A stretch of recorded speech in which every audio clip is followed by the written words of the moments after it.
Good morning. We're actually not going to be in the car today. Just joking, of course we're going to be in the car today, always going somewhere. Welcome to episode 6 of the Bulldog Gear Challenge training vlog. Is it episode 6? Wow, time flies. As I mentioned last week I missed my my dedicated, technically the beginning of this week, I missed my dedicated challenge training session for one reason or another. But I knew that today, Saturday as it is, I was going to head down to CrossFit Huntsman and jump in on their community Murph workout. Murph, kind of similar in many ways to the Bulldog Gear Challenge. I spoke about this at length in the solo podcast episode, if you want to have a listen to that for a little bit more of an insight into where the challenge came from, the idea behind it, etc, etc. So yeah, going to go jump in on that. For anyone who doesn't know, Murph, benchmark Hero WOD in the CrossFit community, possibly the most well-known, most kind of well-revered hero WOD of them all. It's a 1 mile run, 100 pull-ups, 200 press-ups, 300 air squats, and bookmarked with another 1 mile run. I will say this up front, for anyone who's kind of really anti this, so you can stop watching right now. I'm going to kip my pull-ups today. I've been training very strict with the Bulldog Gear Challenge training, but I'm going to a CrossFit gym. I'm doing a CrossFit workout with other CrossFitters. So yeah, I'm going to explore a different skill. The one thing I do say to anyone who's really anti-kipping, and I try and do everything strict, but it doesn't mean I'm anti-kipping, is that it's a skill within a sport. And to say that a kipping pull-up is quote-unquote cheating is, to me, it's like a football fan saying to a rugby player picking up the ball is cheating. Yes, it is in football, but you're playing rugby. If you came onto a football pitch and picked up a ball, you're cheating. If you went into a strict calisthenics competition, I guess, and kipped, then yes, you would be cheating. But in a CrossFit environment, the standards are set and you perform within them. Yeah, so I'm going to go do Murph with those guys, which I think will be fantastic, and I thought this would be a good opportunity to talk to you guys about Murph, about how I pace Murph, about how I've done it in the past, and about kind of my learnings as someone who's done it a lot of times and what I've seen be successful for other people. I've done Murph a lot. I've done Murph fresh, I've done Murph at the back end of 24 hours of other Hero WODs. I've gone through spats where I've done a variant of Murph every single day. I've gone through spats where I've done Murph in and of itself every single day, sort of alternating between vest, a weighted vest, and unweighted. So yeah, I've done it a few times. I'm by no means the quickest person on earth at it. I think my PB time is around the 40-minute mark. Oddly enough, that was at the back end of doing 24 hours of other hero workouts. I don't know where I summoned that up from, presumably because I really should have been towing on that workout. Some new people arrived in the morning here in this very garden, as it goes, to do the workout with us, and I think I was just very invigorated. There were some people I hadn't seen in a long time. There were some people I hadn't even met sort of in person before, and I think that kind of spurred me on, and I also probably wanted to get it over with and go to sleep for the first time in 24 hours. So yeah, it could be that. Couple of things with Murph. So you've got the workout, as I said, 1 mile run, you've got your calisthenics and you've got your 1 mile run. There are people who say if you do it partitioned, and by partition that means split the reps up in such a way that you're kind of performing it like circuits, then you're not really doing Murph. People say a lot, don't they? So don't worry about that. Unpartitioned, i.e. you do your 100 pull-ups and your 200 press-ups and your 300 squats. I don't actually think it is the most common approach anymore. I would say the most common approach that I see and I talk about with people is to break it up into rounds of another CrossFit benchmark workout, which is Cindy. So 5 pull-ups, 10 press-ups, 15 air squats, 20 rounds of that. The idea being to kind of avoid localized fatigue, so you're always kind of getting a little bit of a reprieve from each movement, but you're still getting the same amount of volume in theory, which should enable you to work at a slightly high intensity, or, and we'll get into this in a bit, If you don't have the big numbers in the locker, like the big repetitions, it's probably your better option. Some other things I've seen that I think are great are 3, 6, 9. So 3 pull-ups, 6 push-ups, 9 squats, and you perform that for 33 rounds.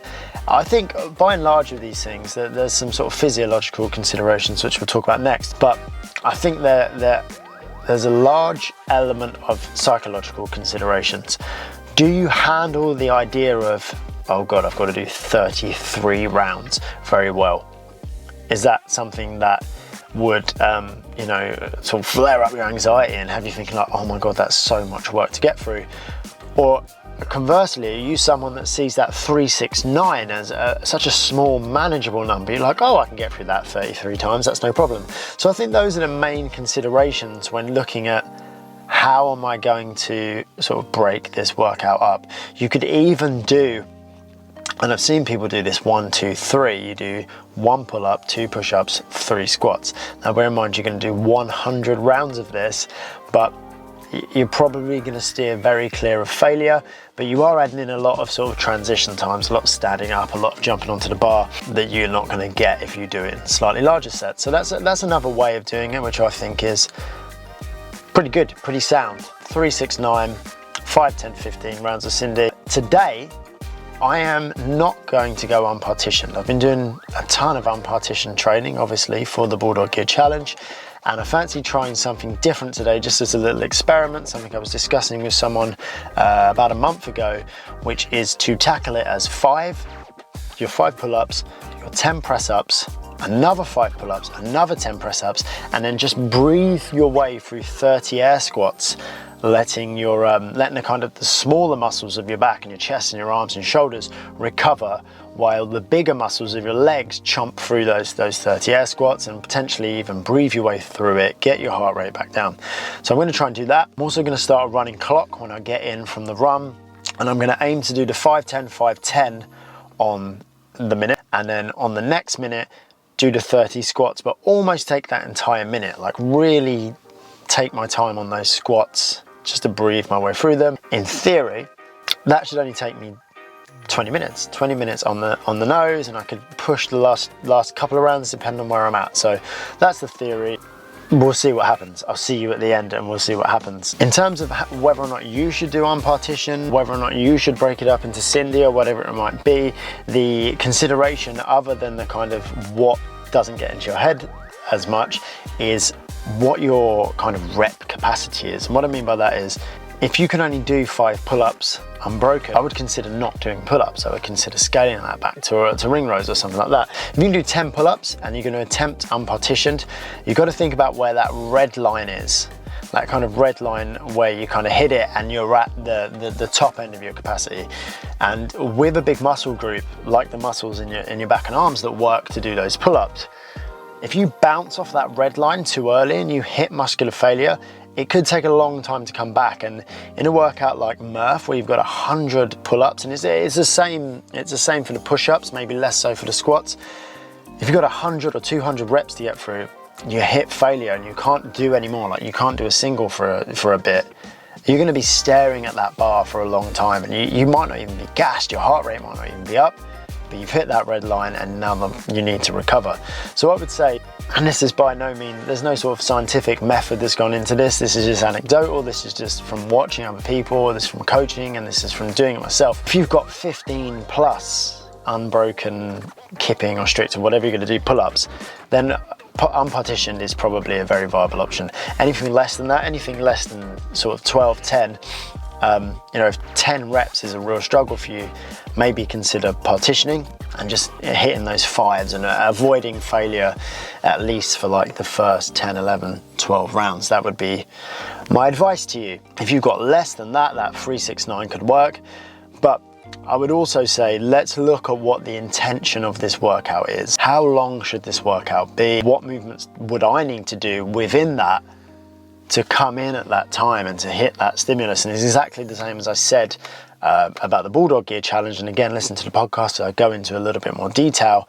The idea isn't for you to take 2 hours to do it, 3 hours to do it, and your partner to take 45 minutes to do it. The idea is for you to find your own personal edge, whatever movements that may be, whatever weight in the vest that may be, whatever, even if you're scaling on the reps, whatever that may be, find your personal edge where it's, you know, you're on the edge of discomfort where you're kind of like, I really don't want to do this anymore, but I'm going to do it because it's going to better me.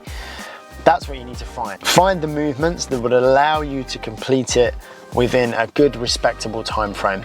I love Murph. I love Murph because it's a slightly longer workout, but if you think about the fact it starts and is bookended with the 1 mile run, the actual bit in between of calisthenics, whilst being a fairly high volume, especially if you're in a vest, is within a manageable time frame. So you've almost got that kind of like, you're doing a CrossFit Metcon, a bodyweight Metcon, under fatigue because you've come in off that run, and then you're doing a 1 mile run under the fatigue of the rest of it. I kind of like that dynamic because yes, it is a longer workout than you might be accustomed to. You might go out over an hour, you might even go to an hour and a half, but because of the way it's split up, you're kind of getting a good hefty dose of kind of other stimuli in that mix. I don't know if you can tell, but I just really like this workout. So yeah, gonna head to the gym now. Can't wait to see everybody. Can't wait to get in the mix, and I'll see you guys there.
Murph done, by no means a PB, but enjoyable nonetheless. It's going pretty well on the old the partitioning. I just thought I'd try something different. And then I just came out sink in the minutes a little bit, just didn't hold on tight enough, so it went over a little bit more than I would have wanted to, and I lost, mate, I must have lost like 10 minutes there somewhere.